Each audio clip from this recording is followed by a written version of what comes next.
हर्क साम्पाङले पनि गाडी तपाईँ किन नचढेको भनेको मेरो देशको जनताहरू गाडी चढ्न सक्ने कहाँ छन् त भनेर भन्छ होइन। तर अब 8 करोडको गाडी चढेर गएको छ अनि तपाईँको भोट चाहिँ फेरि चप्पल लाउन नसक्नेसम्म माग्न गएको छन् क्या। त गलत। अलि उहाँले त्यो अनुसार गर्नु, उहाँले एउटा काम त गर्नुभएको छ है। त्यो कस्तो भने तराईमा जाँदा एउटा कपडा लाउने, अलि अर्को ठाउँमा अर्को लाउने भन्दा त अलिअलि रोचेको, तर त्यो 8 करोडको गाडी चढ्ने भनेको अलिकति अशोभनीय हो। त्यो त्यही आउट अफ एथिक्स पनि हो, अब आउट अफ कोड अफ कन्डक्ट्स पनि हो भन्छु म त। यिनीहरू छ नि त्यो रक्सी पुरानै रहेछ, बोतल र मात्रै नयाँ हाल्यो, बोतल पनि पुरानै हो, त्यो ब्रान्डिङ मात्रै नयाँ रहेछ कि, त्यो स्टिकर मात्रै नयाँ रहेछ। रक्सी त पुरानो हो, अब उहाँहरूले नयाँ बोतलमा हाल्न लाउनु भएको छ। अब त्यसै कारणले राष्ट्रपाको एउटा उसमा गएको उहाँ त्यति परिपक्वता नेता त होइन है बालेन। देशव्यापी अहिले घन्टीको क्रेज के गर्नुहुन्छ, त्यस किसिमको वातावरण बनाउनु पर्यो नि त। अब भन्न सकिँदैन, टेक्नोलोजीको पनि एउटा प्रब्लम हुन्छ। मान्छे आज 8 चोटिलाई भोट एउटैलाई दिँदै वाक्क भएर विकल्प खोज्न पनि सक्छन्।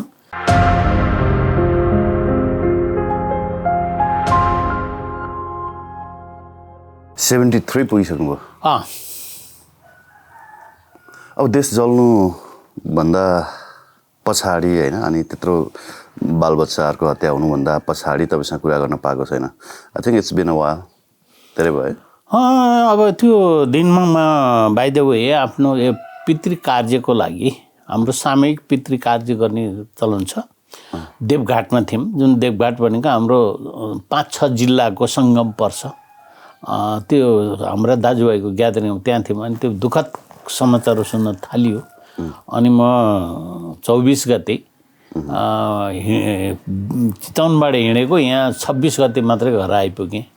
किनभने मलाई पहिला कुरो त त्यहाँबाट थानकोटभित्र छिर्न दिइएन। त्यसपछि छिरिसकेपछि गङ्गाबुमा जाम भएँ।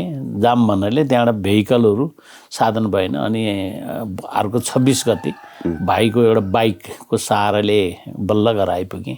तर यो दुःखद घटना ज्यादै तपाईँले पृष्ठभूमि भने जस्तै भयो र यो अझ निरन्तरता पाउला भन्ने अझै एक्सपेक्टेसन्स त थियो। तर अलिअलि राजनीतिक दलहरूमा विशेष गरी भन्छु म नेपाली काङ्ग्रेसको पार्टीको संरचनामा आएको परिवर्तनले अब अरू दलहरूले पनि सम्भवतः त्यो पार्टीको अनुकरण गरेर आफूलाई अलिकति पुनर्गठन गर्नुपर्ने अथवा सुधारिनुपर्ने तर्फ सङ्केत भएको छ। त्यसभन्दा आशावादी छु म। अब देश निर्वाचनमा होमिएको छ होइन। जेनजी आन्दोलन पछाडि आएका परिवर्तनहरूप्रति तपाईँ सकारात्मक हुनुहुन्छ एक हिसाबले भन्यो भने? अत्यन्त। यो अहिले चुनावको कुरा गर्नुहुन्छ भने त्यत्रो ठुलो समस्यालाई एकदम पिसफुल्ली ठन्डा दिमागले जुन तरिकाले अब एउटा निकासा आउँछ कि अथवा तत्कालीन तातो हट सिटको ठाउँलाई अलिकति मन्द गरेर अगाडि कसरी जान सकिन्छ भनेको थामथुम गर्ने काम यो सरकारले त गर्यो। तर यो सरकारमा जब व्यक्तिहरू आउनुभएको थियो 4 जनाले अहिले राजीनामा दिएर विभिन्न पार्टीमा आबद्ध हुने, निर्वाचनलाई फोकस गर्नेमा होमिने जुन कल्चर देखियो नि, यो कल्चरले मलाई अलि निराशा गराएको छ। होइन भने यसले निकासा नल्याए पनि तत्कालीन समस्यालाई थामथुम गर्ने काममा ठुलै भूमिका निर्वाह गर्यो। डाक्टर महावीर पुन त जानुभएछ उहाँ निर्वाचनमा होमिन। उहाँ चाहिँ गतिलो मान्छेहरू तपाईँहरू भन्नुहुन्छ, विद्वान भन्नुहुन्छ, साइन्टिस्ट भन्नुहुन्छ। उहाँको घर रामचे हो, म्याग्दीको। हजुर। उहाँको गाउँ नागी हो। म उहाँको घर गाउँमै गएको छु, हेरेको छु। उहाँलाई त्यही अहिले अलिकति दुःखद कुरा होला, सम्भवतः उहाँले 500 भोट कटाउनु होला जस्तो लाग्दैन। घन्टीले उम्मेदवारी फिर्ता लिएर समर्थन गरिसक्यो सर उहाँलाई। त्यो गर्ने एउटा कुरो उहाँको तर्फबाट झिङ्गा मर्छ जस्तो मलाई लाग्दैन। देखिहाल्नु भने उहाँ शिक्षा मन्त्री भएर जुन तरिकाले गर्नुभयो, अझै यसरी पनि यस्तै के अरे आइडिया नभएको कि कतै विमुड व्यक्तिहरूलाई अगाडि लैजाने भने त अझ देश अझै पनि गुमराहमा अझै फस्छ। त्यस्तो पढे लेखेको मान्छे, साइन्टिस्ट जस्तो मान्छे तपाईँहरू धेरै पढे लेखेको भन्नुहुन्छ। उहाँ चाहिँ पढ्न त पढ्नुभयो, स्कलरसिप लिएर जनजातिको तर्फबाट उहाँ अमेरिकामा पढ्ने अवसर पनि प्राप्त गर्नुभएको। तर उहाँले म्याग्सेसे पुरस्कार पनि पाउनु भएको। तर त्यो पुरस्कार कसरी पाइयो भन्ने कुरो त सायद अहिले केही टेलिभिजन सोहरूले पनि उहाँको एउटा अन्तर्वार्ता निकालेका थिए। त्यहाँ उहाँले भने मैले त राउटर मात्रै पो चोरेको हुँ भन्नुभयो कि। त्यो काठमाडौँ विश्वविद्यालयका प्रोफेसरहरूले उहाँको क्षमता भन्ने कुरो आजभन्दा 20-25 वर्ष अगाडि नै उद्घोष गरिसकेका थिए। उहाँले चाहिँ खास ओरिजिनल प्याटेन्ट तरिकाको उहाँको स्किल चाहिँ इन्भेन्सन होइन, आविष्कार होइन। उहाँले अर्काको टेक्नोलोजीलाई आफ्नै तरिकाले गल्भनाइज गरेर अगाडि लैजानु भयो। त्यो पनि गर्नेको एउटा सिप त हो। तर उहाँले अब यो सानातिना अहिलेको जमानामा अहिले हेर्नुहोस् त यो आइटीको रिभोल्युसन्सको जमानामा आन्दोलन यति ठुलो जमाना छ, एआईदेखि लिएर क्लाउड कम्प्युटिङको जमानामा, बिग डाटा खेलाउनेको जमानामा होइन, कसरी हुन्छ? तपाईँ चलाउनुहुन्छ या? मैले अलि जानेको छैन, अब सिक्नु पर्ला किनभने समयअनुसार अलिअलि आफूलाई पनि ताते त गर्नु पर्यो भन्ने सोचमा चाहिँ छु। अहिले त एआई पनि पार्ट अफ यो डेली लाइफ जस्तो भएको छ कि? यो त पुरै जस्तै अहिले तपाईँ नेपालमा जाहिर खानुहुन्छ भने अथवा विश्वमै भनौँ न, न्यूनतम 3टा कन्डिसन्स भएकै हुनु। त्यो पूर्वाधार हो। त्यो एउटा के भने ल्यापटप खोल्नै जानु पर्यो अथवा आइटीको नलेज हुनु पर्यो, बेसिक नलेज हुन्छ, अथवा मोबाइल चलाउनु पर्यो, आइफोन चलाउनु पर्यो। दोस्रो कुरो उसित ड्राइभिङ लाइसेन्स हुनै पर्यो। तेस्रो उसले बाँच्ने सहारा, अर्काको कुरो बुझिने र आफ्नो कुरो अर्कोलाई बुझाउने सहारा भनेको ल्याङ्ग्वेज चाहियो। यो 3टा भए त्यो नबुझ्दासम्म कहीँ पनि हामीले कहीँ रोजगार पनि पाउँदैन। त्यसपछि यो कुरालाई राज्यले बडो प्राथमिकताका साथ एबिसी पढाए जस्तै, क ख ग घ पढाए जस्तै तरिकाले पढाउने कोर्समा राख्नुपर्छ भन्छु। अब राजनीतिको त्यो किडाले टोके पछाडि नि अचम्मै हुँदो रहेछ। महावीर पुन जस्तो फकिर मान्छे पनि राजनीति गर्छु भनेर उहाँ गाउँ छिर्नु भएको छ होइन। अब कुलमान घिसिङ जस्तो मान्छे पनि फेरि राजनीति गर्छु भनेर पार्टीको अध्यक्ष नै बन्नु भएको छ। अरू त अरू भइगए होइन, अरूको त के कुरा गर्नु। तपाईँलाई चाहिँ लागेन उम्मेदवारी दिउँ जस्तो? मलाई लाग्दैन, किन ममा अहिलेसम्म म पद दिवालियता भएको छैन, भएको छु। जस्तै यो तपाईँले बडा सामयिक तरिकाले नजिकमा मसित प्रश्न गर्नुभयो। गएको नेपाली काङ्ग्रेसको विशेष महाधिवेशनमा एउटा घटना घट्यो अथवा त्यो कुरो विगतमा नै घटेको मैले नजिकैबाट देखिरहेको छु। नेपालको राजनीति विश्लेषणको क्षेत्रमा 2043-44 सालदेखि उपनिर्वाचनदेखि मैले त्यस्ता कुराहरू नजिकैबाट बेहोरेको छु कि।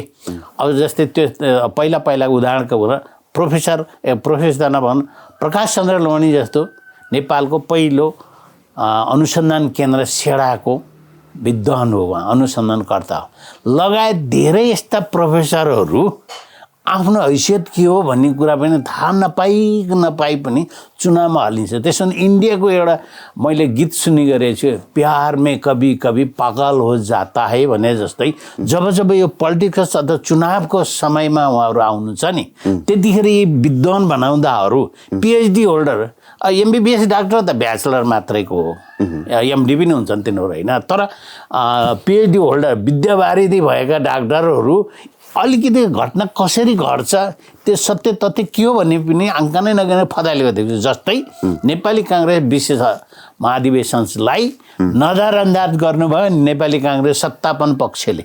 त्यहाँभित्र त डाक्टर थिए, नाम किन लिउँ, तपाईँ आफै देख्नुहुन्छ।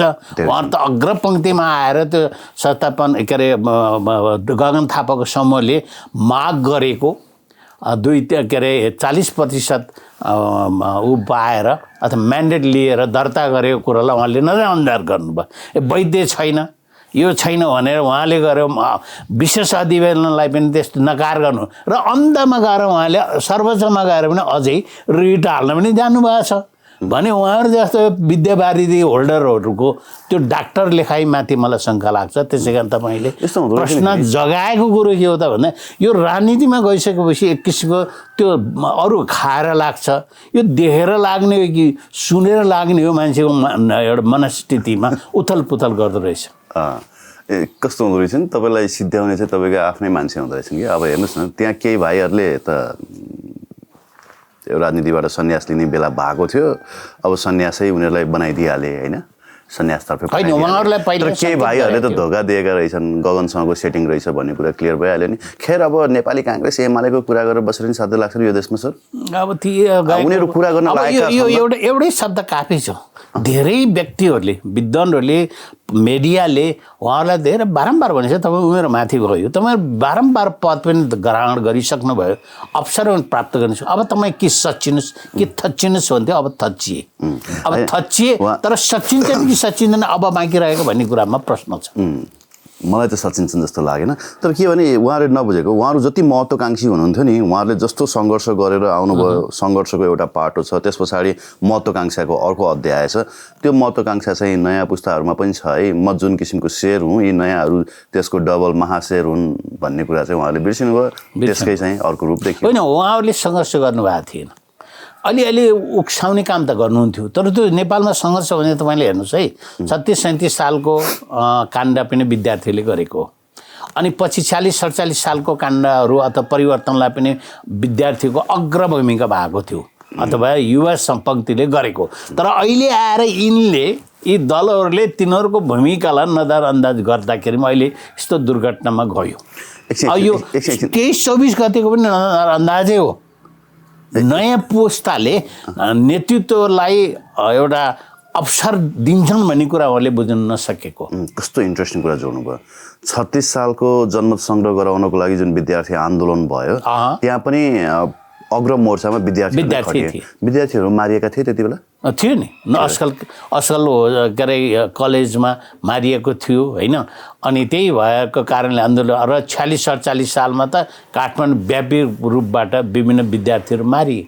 अब यस्तो अवस्थामा गइसकेपछि र अहिले भनेपछि यो विद्यार्थीलाई प्रयोग गर्ने टेक्निक चाहिँ पुरानै रहेछ है, म त नयाँ होला भन्ठाने होइन। अहिले प्रयोग गर्ने पहिला दलहरू थियो पञ्चायती व्यवस्थामा। त्यस गते पनि के भयो भने विद्यार्थीहरू स्कुले ड्रेसमा आऊ है भनेर अनि त्यो निर्देशन गर्ने चाहिँ गर्छन्, निर्देशन गरे। तर त्यसको परिणामबाट प्राप्त भएको सुविधा र अवसरलाई उहाँहरूले दुरुपयोग गर्नु। एक्ज्याक्टली, होइन म त्यही जाँदै थिएँ।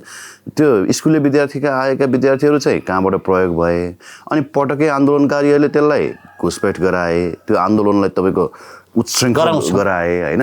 गोली चल्यो, गोली चल्दा त्यही विद्यार्थीहरूलाई मात्रै लाग्यो, त्यो पटकेहरूलाई लागेन। अहिले पटकेहरू सबै फेरि घन्टीको क्यान्डिडेट होइन, त्यो सडकमा आउनको लागि उहाँले उक्साउनुहुन्छ। अब बिचरा यी अबोध अथवा अपरिपक्वता जेनेरेसन्सहरू के हुन्छ भने आँखा छिम्लेर लागेको हुन्छ, त्यतिखेर उहाँलाई गोली मृत्युको कुनै कल्पनै हुँदैन। तर यी बाठाहरू चाहिँ दुलो पसेर बसिराखेका हुन्छन्। किनभने देख्नु भएन, घर घर जलाउँदै हिँड्दाखेरि उहाँहरू कहाँ हुनुहुन्थ्यो, कहीँ थप्पड खानु भएन, बरु जस्ताले ढाकेर प्राण बचाउनु भयो। अझै पनि कुकुर र ममा फरक छैन भन्ने अवस्थामा पनि पुग्नु भयो होइन उहाँहरू। त्यही पनि अब त्यस्तो अवस्थामा पुग्दैन, उहाँमा चेत खुल्दैन भने अब कहिले खुल्ने त? त्यसो हुँदा उहाँले अधिकतम अवसरहरूलाई दुरुपयोग गर्दै आउनुभएको छ। त्यसो हुँदा यस्तै दुरुपयोग हुँदै गइरह्यो भने देशको सुधारतर्फ अथवा देशको समृद्धि उन्मुखतिर पुग्ने कहिले हो, देशको रूपान्तरण हुने कहिले हो, हामी बढी अन्यलमा छौँ। पुरानाको त कुरा कति गर्नु जस्तो लाग्छ कि धेरै यत्रो वर्ष त्यही पुरानाकै कुरा काटेर पेट पालियो सर होइन। अब नयाँका कुरा गरौँ न। तपाईँले हर्क साम्बाङ भन्ने चिन्नुहुन्छ? चिन्छु। उहाँ एउटा स्थानीय तहमा काम गर्न अथवा जनपरिचालन गर्न योग्य व्यक्ति हो, तर उहाँको आफ्नै ढर्रा छ, पारा र ढर्रा छ। तपाईँले नयाँ पार्टी खोल्ने उहाँले होइन, उहाँ सोसियल रिफर्मर चाहिँ हो, राजनीतिज्ञ अथवा राजनीति नेता होइन उहाँ। तपाईँ पछिल्लो समय धरान त भिजिट गर्नु भएको छैन? अहिले तत्कालमा गरेको छु भने 4-5 वर्ष अगाडि त फ्रिक्वेन्टली गरिराख्ने मान्छे। 4-5 वर्ष अगाडि त हर्क साम्बाङ मेयर बनेका थिएनन् नि? थिएन त्यहाँ, तर त्यसमा एउटा कल्चर छ है। त्यो कल्चर मैले स्थानीय विकास मन्त्रालयमा छँदा मैले थाहा पाएँ। 60-40 को विकासको अवधारणा हुन्छ। 60% सरकारले दिने अनुदान, 40% जनसहभागिता जुटाउने भन्ने पहिलाको स्थानीय विकास क्षेत्रमा लागेको एउटा नियम अथवा निर्देशिका हो। अच्छा, अहिले त त्यहाँ धरानमा के थियो भन्दाखेरिमा त्यहाँ लाउरेहरू जमात बढ्ता भएको ब्रिटिस क्याम्प हो, त्यो घोपा क्याम्प भन्यो, अहिले बिपी कोइराला हस्पिटल। त्यहाँको जनताहरू चाहिँ के गर्थ्यो, हामीलाई हामी 60 हाल्छौँ, हामीलाई 40% मात्रै बियर गर्दै हुन्छ, हाम्रो विकास हामी आफै गर्छौँ भने त्यहाँको त्यस्तो किसिमको कल्चर हो। अब त्यस्तो ठाउँमा त्यहाँका ब्रिटिसका लाउरेहरू त कि बेलायत कि हङकङतिर पलायन भइसकेका छन्, तर अहिले त्यहाँका बस्ने उहाँका परिवारहरू नातापाताहरूको कम्युनिटी हो। त्यो कम्युनिटी हर्क साम्पाले निर्वाह गरेको भूमिका र विगतमा लामो समयसम्म नेकपा एमाले शासन गर्थ्यो बढी भने अहिले पछिल्लो परिवर्तनमा आएको हर्क साम्पाङ हो। तर उहाँ नितान्त तरिकाले स्थानीय विकास निर्माणको क्षेत्रमा एउटा भिजन भएको व्यक्तित्व हो, तर उहाँ राजनीति नेता चाहिँ होइन। ठिकै छ, तपाईँको पोइन्टलाई म आर्ग्यु गर्दिनँ, तर तपाईँले त्यो 60-40 को भन्नुभयो नि, त्यो देशैभरि फैलेको रहेछ नि सर।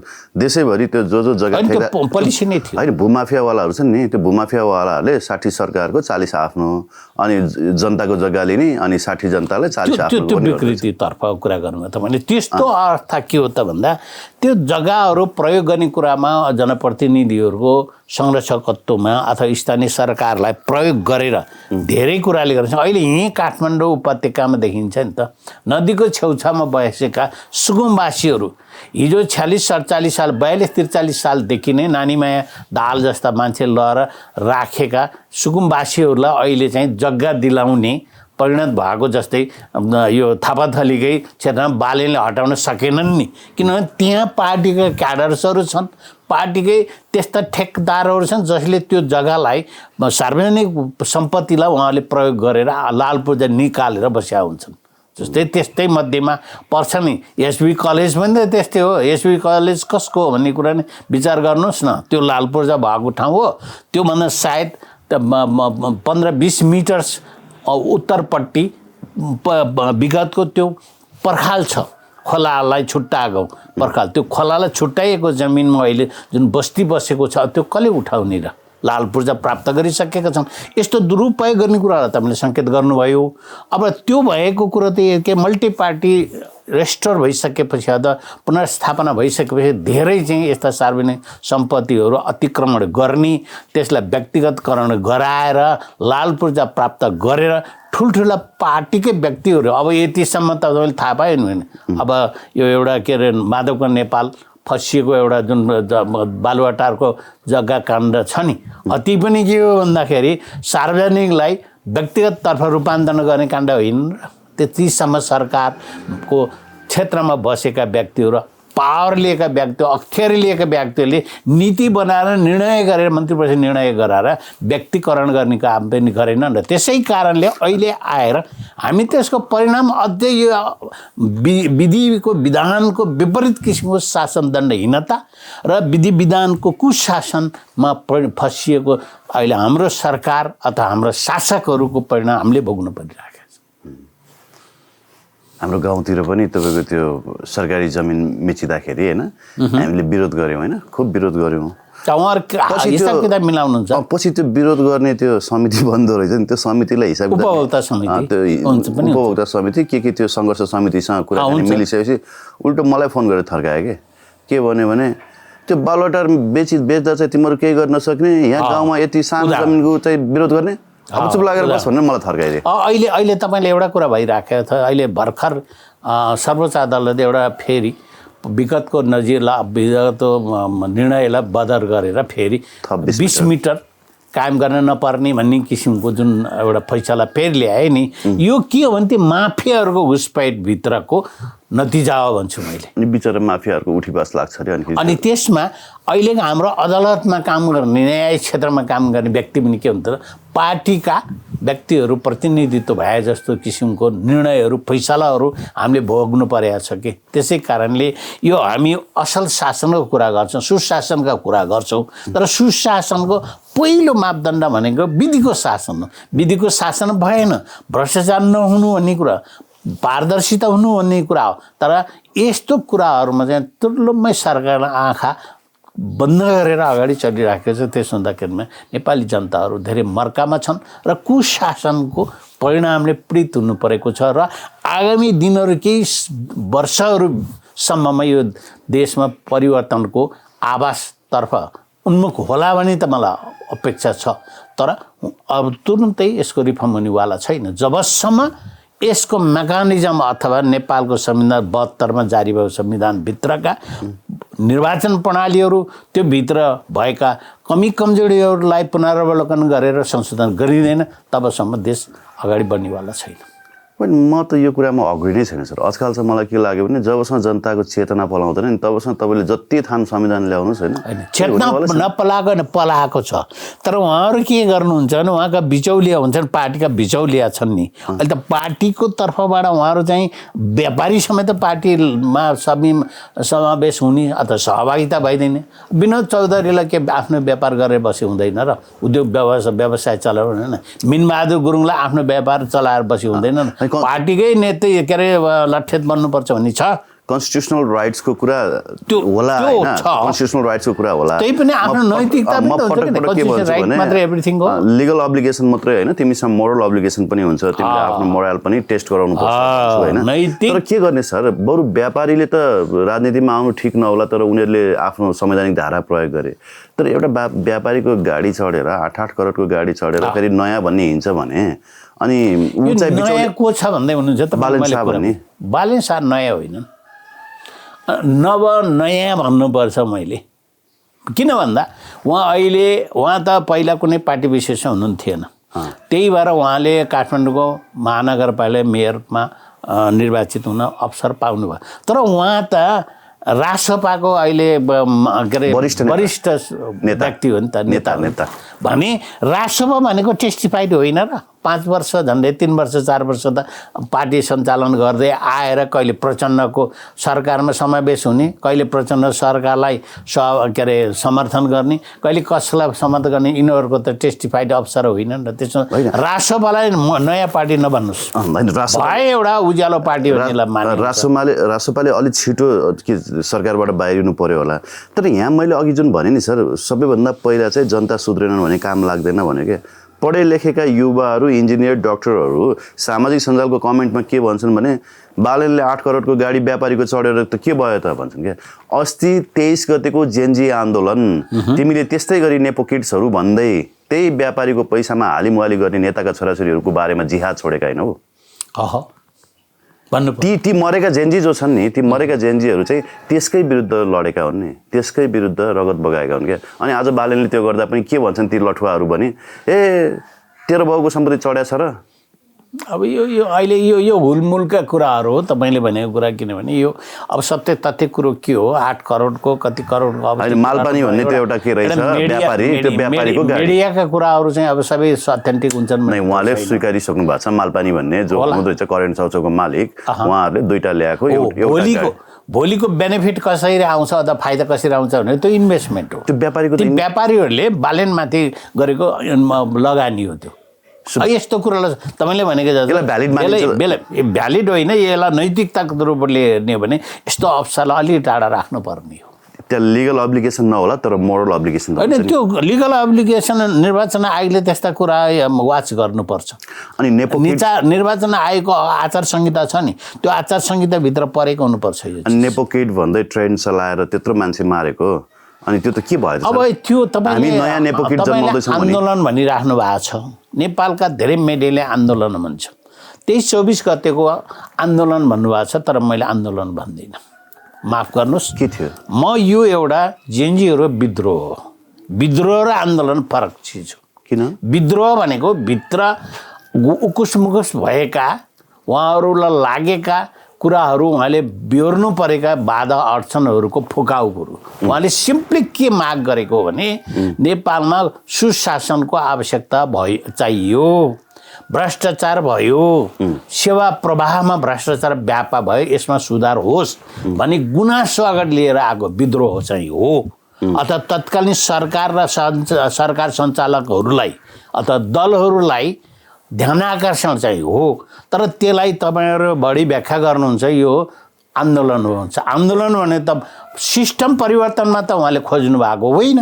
आन्दोलन भनेको त सिस्टम परिवर्तन, सरकार परिवर्तन मात्रैको कुरो पनि थिएन उहाँहरूको मागमा। तर सरकारले त्यसलाई फेरि जनआन्दोलन, सरकार त आफै ढल्यो।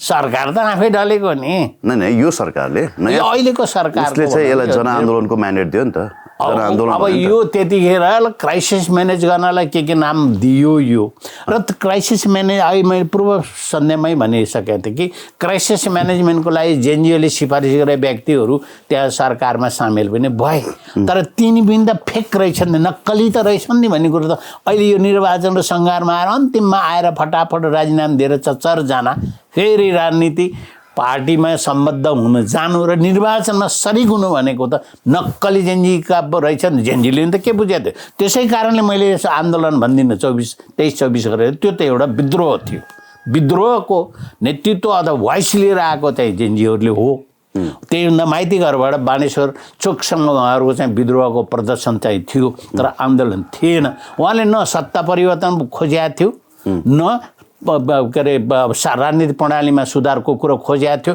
केही खोजेकै थिएन सिम्पली के कुरा खोजेको थियो भन्दाखेरिमा सुशासन भएन जहाँ भित्र भ्रष्टाचार व्यापक भयो सेवा प्रवाहमा कुण्ठित भयो हामीहरू त्यसबाट पीडित भयौँ भने भोइस अगाडि लिएर आएको आवाज लिएर आएको हो तर त्यसलाई राजनीतिकरण गरेर त्यत्रो ध्वंसात्मक तरिकामा परिणत गर्ने यी नलायक सरकारहरू नलायक दलहरू नै हुन् त्यो आवाजमध्ये एउटा आवाज के थियो भने तिम्रा बाबा गाडीमा हाम्रा बाबा खाडीमा भन्दै थिए के तिम्रा बाबा गाडीमा हाम्रा बाबा खाडीमा भन्दै थिए आज फेरि यिनैहरू चाहिँ 8 करोडको गाडीमा सर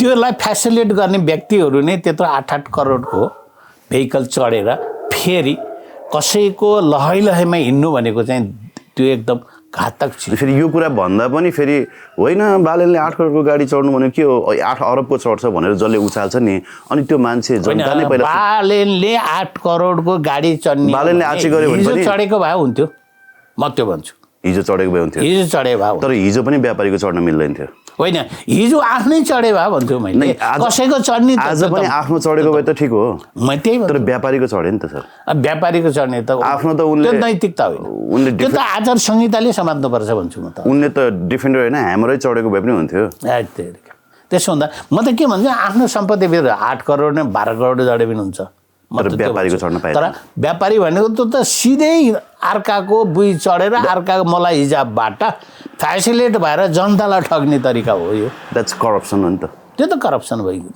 मान्नु सिधै करप्सन यो दुरुपयोग हो ओके सर अब तपाईँले मेरो त्यो अन्तर्वार्ताको टपिकै क्लोज गरिदिनु भयो हर्क साम्पाङ कुनै राजनीतिज्ञ नै होइनन् भनेर भन्नु भएन तर 3 वर्ष अगाडि तपाईँ जानुभएको रहेछ कति 5 वर्ष अगाडि जानुभएको रहेछ म अस्ति 3-4 दिन अगाडि धरान पुगेर आएँ के छ नि तपाईँको पछाडि त्यो खोलाका बगरहरू देखिरहेको छु ऊ त्यहाँ कहाँको रहेछ कुसमाको रहेछ है यतापट्टि कहाँको हो सर यो म्याग्दीको होला म्याग्दीको होला है ए यो चाहिँ उदयपुरको रौतमाई हो यो सबै नेपालभित्र भयो मेरो माथि एउटा ग्यालरी नै छ आई नो तपाईँ ग्रामीण पर्यटकमा काम गरेको मान्छे होइन देशव्यापी तपाईँ आज पनि त्यही ग्रामीण पर्यटक सम्बन्धित 2टा कार्यक्रम छ देशव्यापी तपाईँ अझ पैदल भ्रमणमै जानुहुन्छ हाइकिङ जानुहुन्छ ट्रेकिङ जानुहुन्छ देशलाई देशको माटोलाई एकदम नजिकबाट माटो त होइन मान्छे चिने मान्छे र यहाँको पर्यटकीय सम्पदाहरू अथवा प्रडक्ट्सहरू गन्तव्यहरू मैले अलिअलि चिनेको छु धेरै होइन अलिअलि चिनेको 77 जिल्ला घुमेको हुन्छु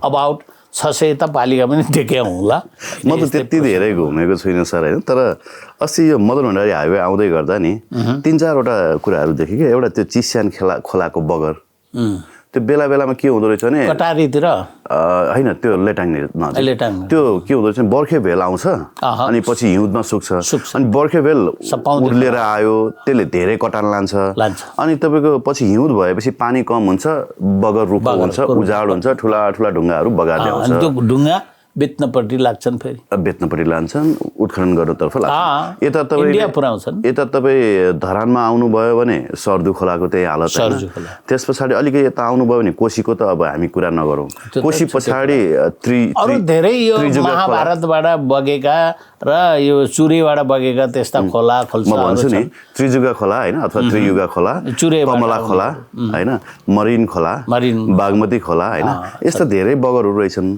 तर धरानको हकमा चाहिँ एउटा नयाँ सुरुवात के गर्नुभएछ भने त्यो खोलाको बगरमा तटबन्धन गरेर त्यो पनि श्रमदानबाट ढुङ्गा तपाईँको बोकेर त्यो जाली लगाएर तटबन्धन गरेर त्यहाँ एउटा यस्तो इन्ट्रेस्टिङ पार्क बनाउनु भएछ धरानका मान्छे मात्रै होइन आसपासका जिल्लाका परपरका जिल्ला 5,000 मान्छे चाहिँ तपाईँको दैनिक भ्रमण गर्दो रहेछन् कि सर अब त्यहाँ फेरि अर्को चिज पनि छ हेर्नुहोस्, माथि भेडेटार छ। भेडेटार त छुट्टै भयो, अहिले धरानै चाहिँ हेर्ने सहर भएछ कि अर्को होइन। भेडेटार त पहिलादेखि नै एउटा पर्यटकीय गन्तव्य भयो। उहाँले त सर्दु खोलाको किनारमै पनि एउटा पार्क बनाउनु भएछ होइन। त्यसलाई पनि तपाईँको पर्यटकीय गन्तव्यको रूपमा अहिले मान्छेले लिन थालेछन् कि हेर्नको लागि। यस्ता अब तपाईँलाई त्यो आश्चर्य लाग्यो, यस्ता चिजहरू कम्युनिटीको लेभलबाट, निजी क्षेत्रबाट ठाउँ ठाउँमा पालिकाभित्र पनि यस्ता कुराहरू पटापट देखा पर्न थालेछन्। तपाईँलाई आश्चर्य लागेन? तर मलाई चाहिँ, मैले धेरै नेपाल जस्तै हिजो पनि हाम्रो गोर्खा को बारपाक सुलीकोट पालिकामा हाम्रो कार्यक्रम थियो। अहिले साथीहरू त्यहाँ हुनुहुन्छ। अहिले म यहाँ छु किनभने म काम विशेषले त्यता सरिक हुन पाइनँ। तर आज बिहान 8 बजीदेखि तनहुँ पर्यटन परिषदले कार्यक्रम गर्दैछ भने आज दिउँसो फेरि 11 बजीदेखि 3-4 बजीसम्म पर्वत समाजले एउटा पर्यटन सम्बन्धी कार्यक्रम गर्दैछ भने म यति कुराहरूको विषयमा सचेत छु। तर तपाईँले भने जस्तो अनुकरणीय चिजहरू जनताको माध्यमबाट, जनताको पहलमा, अहिले मैले भने नि सीमित क्षेत्रमा सीमित व्यक्तिहरूले अनुकरणीय काम गरे, त्यसमध्येमा अर्का साम्पा पनि पर्नुहुन्छ। त्यसमा विकास निर्माण क्षेत्रमा विदेशीको ऋण स्थानीय तहमा उहाँ चाहिँ लायक नेता हो। विदेशीको ऋण नलिकन होइन, त्यो स्थानीय जनभागिदारीलाई जुटाएर खेर गइरहेको तपाईँको साधनहरूलाई बगरलाई होइन, तपाईँको स्थानीय जनश्रमदानबाट 753 वटै पालिकामा त्यस्ता केही अनुकरणीय काम गर्यो भने त देशमा केही त होला नि त सर। अब यो थालनी भाषा आशा गरौँ भोलि हाम्रा यी स्रोत साधनलाई प्रयोग गरेर जाने हो हामी, त्योभन्दा अर्को विकल्प छैन। त्यसै कारण म बारम्बार भन्छु। अझ एउटा नयाँ कुरा पनि तपाईँलाई के भनिदिन्छु भने सायद विश्वमा त्यस्तो देश कहीँ छैन नेपालभन्दा अन्त जसले भोलि हाई अल्टिच्युडमा कुनै क्रप्स साइन्टिफिक तरिकाले क्रप्स प्लान्टेसन्स गर्नु पऱ्यो भने नेपालमा 8848 मिटरको ठाउँमा एउटा नयाँ कुनै प्रोडक्सन्स गर्न सक्ने सम्भावना पनि त छ नि। यो त विश्वमा कहीँ पनि छैन। मान्छे बाँध्दैन त्यसै होइन, बाँध्ने किसिम बनाउँछन्। आज चन्द्रमामा दुनियाँभर ठाउँमा मान्छेहरू गइरहेको छ। तपाईँले परिकल्पना गर्नुहोस् न। आज एआई भन्ने चिज अहिले तपाईँको दिमागमा थियो।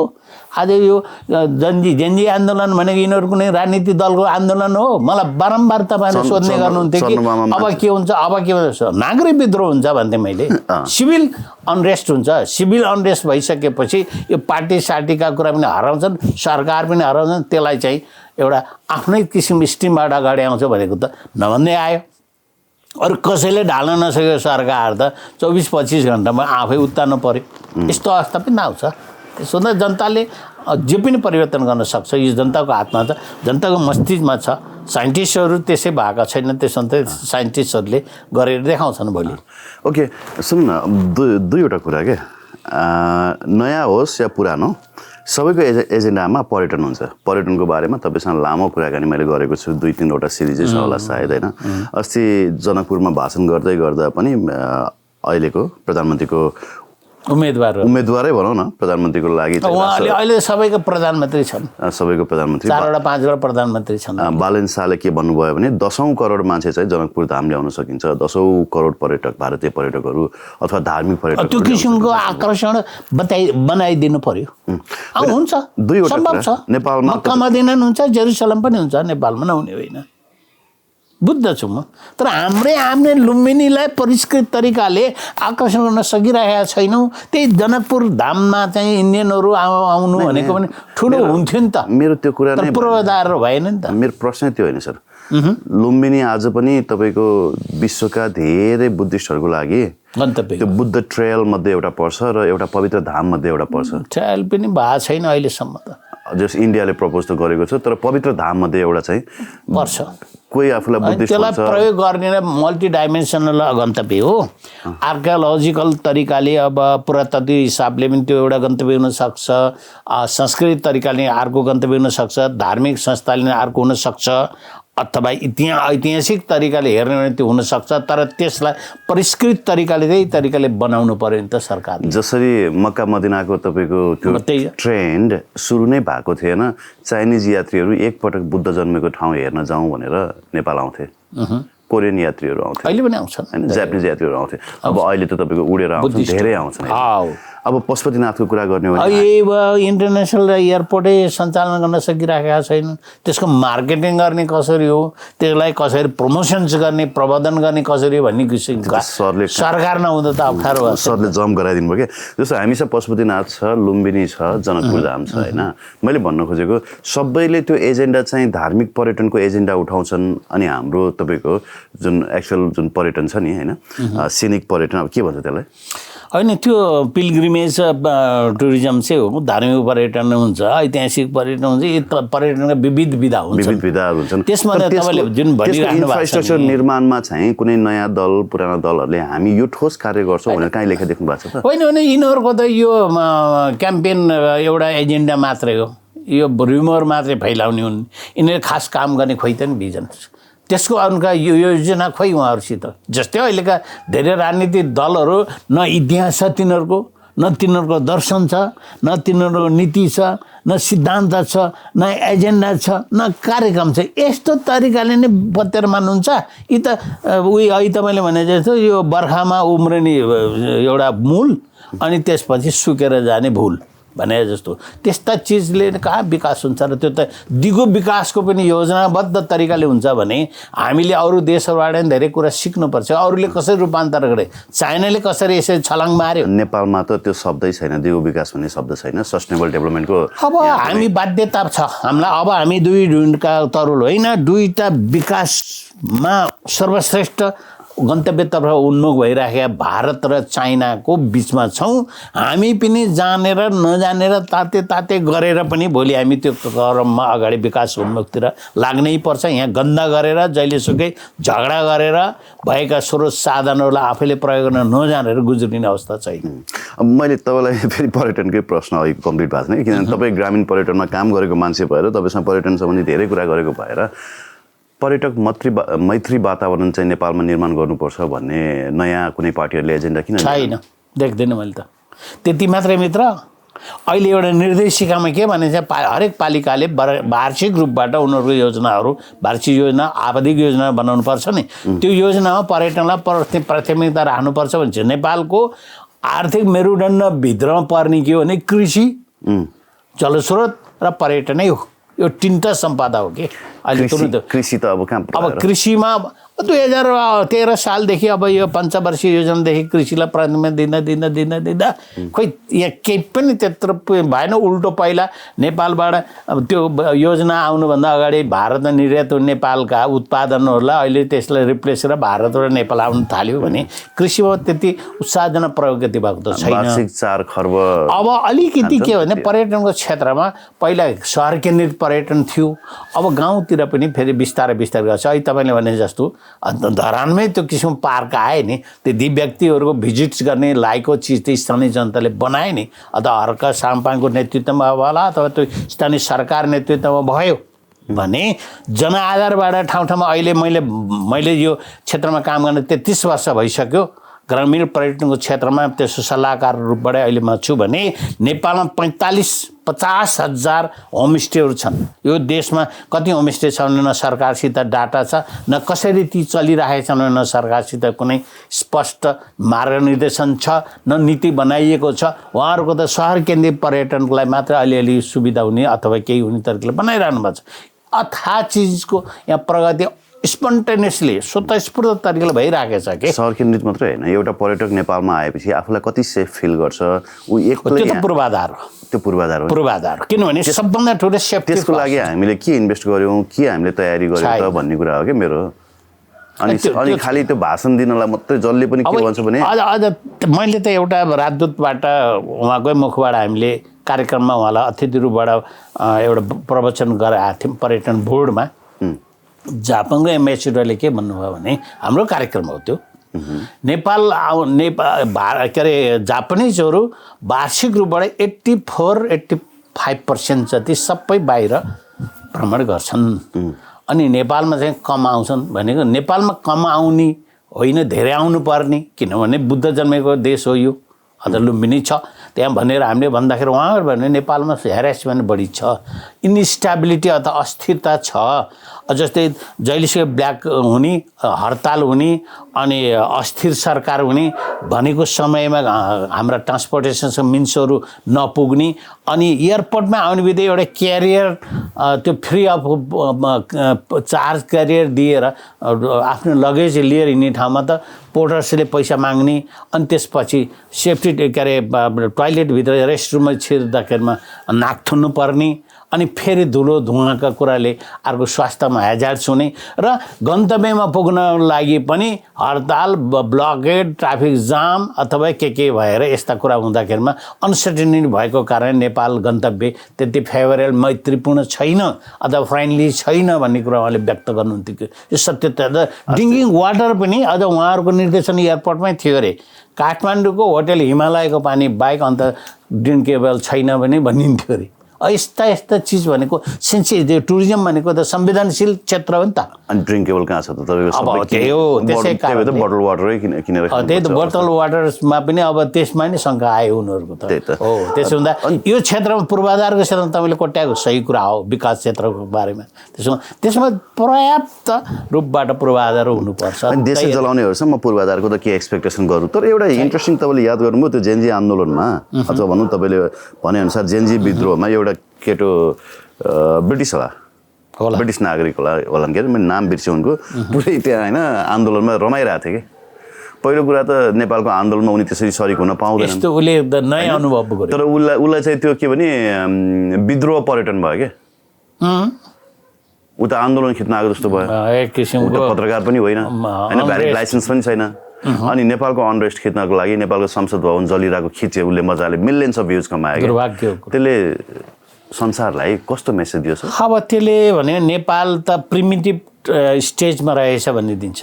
एउटा विकासको क्रममा नेपालले प्रारम्भिक चरणमा रहेछन्, अझै बारबार असभ्य नै रहेछन्, बार्बरियन युगमा रहे। अथवा यिनीहरू त पहिला त हामी त हुन त नोम्याड्स थियौँ, अनि त्यसपछि अथवा फिरन्ते घुरम्बन्ते फिरन्ते थियौँ, त्यसपछि कृषिमा परिणत भयौँ। कृषिबाट बिस्तारै हामी चाहिँ अलिकति इन्डस्ट्रियलतिर पनि जानुपर्ने हो। अहिले इन्डस्ट्रियलबाट वैश्विक आइटीभित्र प्रविधिभित्र हामी प्रवेश गर्दै बढ्नुपर्ने बाध्यता छ। यो चरणभित्र हामी नेपाल कहाँ छौँ भन्दा प्रिमिटिभ टाइपमा छौँ। त्यसो हुँदा तपाईँले यति भन्नुहुन्छ, उहाँहरूले पहाड जानुहुन्छ अनि त्यो कोप्चेनमा बसेका ढुङ्गाभित्र केब जस्तोमा बसेका मान्छेहरू फोटो खिच्न रुचाउने, किनभने नेपालीहरू अहिले त्यहाँ रहेछन् भन्नुहुन्छ। जस्तै अहिले तपाईँले हेक्का राख्नुहोस्, कोराला नाका खुलेपछि 3300 वर्ष पुरानोको छुसेर गुफा, त्यति ठुलो गुफा छ, 7 तला छ, 113वटा कोठा छ। त्यस्तो गुफा भ्रमण गर्ने मान्छेहरू लड्को लाग्यो छ, त्यहाँ खाने बस्नेको समस्या भइराखेको छ भने यति धेरै टुरिस्टहरू त्यहाँ अहिले गन्तव्यको रूपबाट प्रयोग गरिरहेछ भने हाम्रा सम्पदा देशभित्र प्रशस्त छ। अप्पर मुस्ताङ हो त्यो अहिले जुन लोमाङथाङको पालिकाभित्र पर्छ, छुसेर गुफा भन्ने त्यहाँ छ। र तल छुसाङ फेरि अर्को गुफा छ, त्यहाँ केप देखिन्छ होइन, त्यो क्षेत्र छन्। यस्ता चिजहरू नेपालमा पर्याप्त छन्, धेरै छन्। अब मैले आजभन्दा 30-35 वर्ष अगाडि मैले पैदल हिँडेको ठाउँलाई बल्ल तपाईँहरू जस्तो मिडियाले क्यामेरा लिएर गएर, अहिले त ड्रोन लिएर जानुहुन्छ तपाईँहरू। हाम्रो जो त क्यामेरा होइन, अब त्यो डिजिटल के अरे फिक्स क्यामेरा होइन, स्टिल क्यामेराबाट ख्यार गरेर खिच्थ्यौँ। अब अहिले त सबै अटोमेटिक छ र अथवा ड्रोनबाट खिच्ने चलन आइसक्यो भने यस्ता चिजहरू नभएको होइनन्, तर हामी त्यस्ता कुराहरूमा सचेत छैनौँ। तिनलाई अहिले चाइनाले त्यस्तै तरिकाको सम्बन्धलाई प्रवर्तन गरेर विश्वबाट पर्यटकहरू त्यहाँ भित्राएर आफ्नो आर्थिक आर्जन गर्नेको ठुलो एउटा स्रोतहरूबाट चाइनाले आफूलाई अगाडि ल्याइराखेको छ। तर हामी भित्र भएको देशकै स्रोत साधनलाई संरक्षण मात्रै गरेर राखेर भोलि त्यो पूर्वाधार तयार गरेर हामी जाँदाखेरि हाम्रो विकास पर्यटन एउटा भरपर्दो किसिमको आयाम र माध्यम हुनेछ। अब अन्तिममै छौँ सर हामी होइन, अलिकति यो निर्वाचनकै कुराकानी गरौँ। अघि तपाईँले भन्दै हाल्नुभयो सुरुमा हर्क साम्बाङ नेता नै होइनन् भनेर। अब बालेन शाहको बारेमा हामीले कुरा गऱ्यौँ, 8 करोडको प्रश्न सोध्नु दिनु अलिकति। त्यो बाइक चलाएर उनी चाहिँ चुनावी प्रचारमा हिँडिरहेछन् क्या हर्क साम्बाङ चाहिँ अहिले, अनि कोट प्यान्ट पनि लाउँदैनन् होइन। हुन त एकचोटि यो सिंहदरबार आउँदाखेरि लागेको थियो, होइन आफ्नो पारा जस्तै महावीर पुन कट्टु र चप्पल लाउँछन् त्यस्तो आफ्नो आफ्नो पारा हुन्छ कहिले पनि जुत्ता र ऊ लाउनु त त्यत्रो प्यान्ट लाउनु त्यत्रो त्यो त्यत्रो उपमहानगरपालिकाको मेयर भएर पनि उहाँले करप्सनमा चाहिँ ध्यान दिनु भएन कि भ्रष्टाचार चाहिँ गर्नु भएन नि त होइन उहाँ आफै त्यसमा लालच नभए र्याल नगाडेपछि त अरूलाई पनि त अप्ठ्यारो हुन्छ नि त पहिला बिगार्ने त के हो नेतृत्वले बिगार्ने हो कि कर्मचारीले बिगार्यो भने जसले भनिन्छ नि त्यो कर्मचारीले बिगार्ने अवसर किन दिन्छ भन्दा नेताले दिन्छ त्यो नेताले दिएको कारणले अनि कर्मचारीले दिइसक्यो त व्यवस्था मिलाउनको लागि 3 रुपियाँ ल्याएको ठाउँमा त 1 रुपियाँ त आफूले पहिला राखिसकेर बल्ल 2 रुपियाँ बुझाउँछ मालिकलाई त्यो कल्चर विकास उसको सोचमा चाहिँ तपाईँको भर पर्छ जस्तो लाग्यो क्या जस्तो एकजना त्यो घन्टी पार्टीको उम्मेदवार पनि हुनुहुन्छ अहिले जुम्लाको उहाँले के पूर्व माननीय पनि बिन्ता कठायत उहाँले के भन्नु भने कठायत म त टन्न पैसा कमाएर राजनीतिमा आएको गरिबहरू आएपछि त भ्रष्टाचार गरिहाल्छन् भन्नु भएन अब त्यो गरिब ठिकै पनि होला त्यही त तर धर्के साम्पाङ त गरिबै थिए होइन उनले फेरि कमाएनन् अनि सुन्नु मेरो पालिकामा चाहिँ मैले मेरो भतिजलाई तपाईँको वडा अध्यक्ष बनाउने निर्णय गरेँ हामी सबैजना मिलेर उहाँलाई जितायौँ पनि क्या किनभने उसँग अरबौँको पैसा थियो होइन अब राम्रै गाडी चढ्थ्यो यसलाई पैसाको जरुरत छैन भन्ने ठानेको एउटा प्लटिङको विरोधमा उसलाई वडा अध्यक्ष बनायौँ त्यहाँ 4वटा प्लटिङ एक्स्ट्रा थपियो गाउँ ध्वस्त भयो मेरो आफ्नै भतिजलाई फेरि होइन तर हर्क साम्बाङले चाहिँ न प्लटिङ गर्न दिए न क्रसर चलाउन दिए त्यहाँ है न तपाईँको चाहिँ उनले काहीँ भ्रष्टाचार गरेको विकास त गर्नुपर्छ त्यसले ठुलो के अरे विकृति ल्याउँछ भने त रोक्नुपर्छ मेरो गाउँ तर त्यस्ता कुराका अगाडि बढ्ने कुरामा आधुनिक साधनहरू सुविधाहरू पूर्वाधार बनाउने कुरामा त हामी अगाडि जानै पर्छ तर सबै मान्छेलाई एउटै ब्रान्डबाट हेर्न सकिँदैन त्यसै कारणले हर्क साम्बाङ भनेको एउटा आइडियल अथवा एउटा अनुकरणीय व्यक्ति त हुन् एकाध मध्येमा त्यस्तै तरिकाले यत्रो काठमाडौँ महानगरपालिका त पहिलाका तपाईँले चुज गर्नु पर्यो अथवा नम्बर दिनु पर्यो भने नि यी मेरो गाउँको विकास हेर्नु सर यो चाहिँ तपाईँको हेर्नुहोस् त मेरो गाउँको ठ्याक्कै सिरानमा जुन डाँडो छ त्यो डाँडोमा गरेको विकास अब यसलाई तपाईँ विकास भन्नुहुन्छ यसलाई आधुनिकता भन्नुहुन्छ अब यो आवश्यकताभन्दा बढ्ता हो यो पैसा कमाउने ऊ मात्रै हो यो तपाईँको राष्ट्रिय जङ्गल हो राष्ट्रिय जङ्गल राष्ट्रिय जङ्गलमा यसरी हानिरहेछ यो भने उहाँले नितान्त स्वार्थ के होइन धन कमाउनको लागि भइएको गल्च्याप हो यो अनि यति त हर्क साम्पाङले गर्न सक्थ्यो होला नि सर अनि त्यो गर्ने कुरा यदि उहाँसँग इन्टेन्सन थियो भने यति त उहाँले नि गर्न सक्नुहुन्थ्यो नि मेरो भतिजले यसरी चाहिँ तपाईँको अनुमति दिन सक्छ भने तर मनसाय नभए व्यक्तिले यस्तो कामहरू गर्दैन हो पैसा कमाउने मनसाय त रहन्छ नि त 8 करोडको गाडी चढ्ने मनसाय त रहन्छ नि त अब सुविधा होइन त्यो किन एकचोटि बाबुराम भट्टराईले आफू प्रधानमन्त्री छँदा इन्डियाको गाडी चढ्थ्यो त के अरे सुमो भन्ने इन्डियाको होइन नेपालको त्यो मुस्ताङ भन्ने भन्ने चल्छ बोलेरो नेपाललाई एसएमएल भएको त्यो पनि त हुन्छ त त्यो त यस्तो हो त्यो देखावटीको लागि होइन देखावटी होला रे अनि त्यो बालेनलाई किन चाहियो त्यो 8 करोडको त हर्क चुनाव प्रचार प्रसार जाँदाखेरि म यो सक्छु कि उहाँले त्यस्तै बनाउँछु भन्नु पर्यो त्यो बनाउनु मेरो खाका यो छ तपाईँलाई नि म जस्तै किसिमको अब गाडीको सुविधा प्राप्त हुने किसिमको वातावरण बनाउँछु भने भन्न सक्नु पर्यो होइन भने यस्ता कुरा के हो भने फजुल कुरा हो असम्भव्य कुरा हो 729 भयो तपाईँलाई हतार त भएको छैन नि अब जाउँला ओके व्हाइट हाउसको त्यो ओभल अफिसमा जेलेन्स्कीलाई प्रश्न गरियो कि तपाईँसँग कोट त छ भनेर do you even have a suit भनेर होइन त्यहाँ प्रश्न गरियो अनि उनले के भन्यो भने मेरो देश वारमा छ जुन दिन मेरो देशको सबै जनताहरूले तपाईँको सुट लाउन सक्ने हुन्छन् त्यो दिन जुन दिन मेरो देशको सबै जनताहरू सुट लाउन सक्ने हुन्छन् त्यो दिन चाहिँ म पनि सुट लगाउँछु भने भलै उनी नेक्स्ट टाइम जाँदाखेरि बाध्य भएर सुट लगाए हर्क साम्पाङले पनि गाडी तपाईँ किन नचढेको भनेको मेरो देशको जनताहरू गाडी चढ्न सक्ने कहाँ छन् त भनेर भन्छ होइन तर अब 8 करोडको गाडी चढेर गएको छ अनि तपाईँको भोट चाहिँ फेरि चप्पल लाउन नसक्नेसम्म माग्न गएको छन् क्या त्यो गलत अहिले उहाँले त्यो अनुसार गर्नु उहाँले एउटा काम त गर्नुहोस् है त्यो कस्तो भने तराईमा जाँदा एउटा कपडा लाउने अलि अर्को ठाउँमा अर्को लाउने भन्दा त अलिअलि रोचेको तर त्यो 8 करोडको गाडी चढ्ने भनेको अलिकति अशोभनीय हो त्यो त्यही आउट अफ एथिक्स पनि हो अब आउट अफ कोड अफ कन्डक्ट्स पनि हो भन्छु यिनीहरू छ नि त्यो रक्सी पुरानै रहेछ बोतल र मात्रै नयाँ हाल्यो बोतल पनि पुरानै हो त्यो ब्रान्डिङ मात्रै नयाँ रहेछ कि त्यो स्टिकर मात्रै नयाँ रक्सी त पुरानो हो अब उहाँहरूले नयाँ बोतलमा हाल्न लाउनु भएको छ अब त्यसै कारणले राष्ट्रपाको एउटा उसमा गएको उहाँ त्यति परिपक्वता नेता त होइन है बालेन ओके बालेन शाह कि केपी ओली झापा 5 मा कसले मार्छ बाजी अब ओली नै आउलान् कि जस्तो लाग्छ मलाई त पारा हेर्दा। देशव्यापी अहिले घन्टीको क्रेज हेर्नु के गर्नुहुन्छ त्यस किसिमको वातावरण बनाउनु पर्यो नि त। अब भन्नु सकिँदैन, टेक्नोलोजीको पनि एउटा प्रब्लम हुन्छ। मान्छे आज 8-8 चोटिलाई भोट एउटैलाई दिँदै वाक्क भएर विकल्प खोज्न पनि सक्छन्।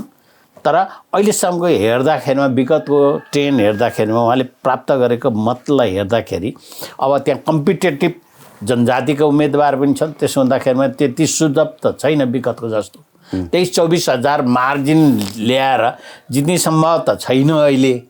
यो प्रष्टै पनि जिते थोरै मतले तलमाथि हुन सक्छ, तर कस्साकसी नै हुन्छ। हस्, thank you sir, thank you for time.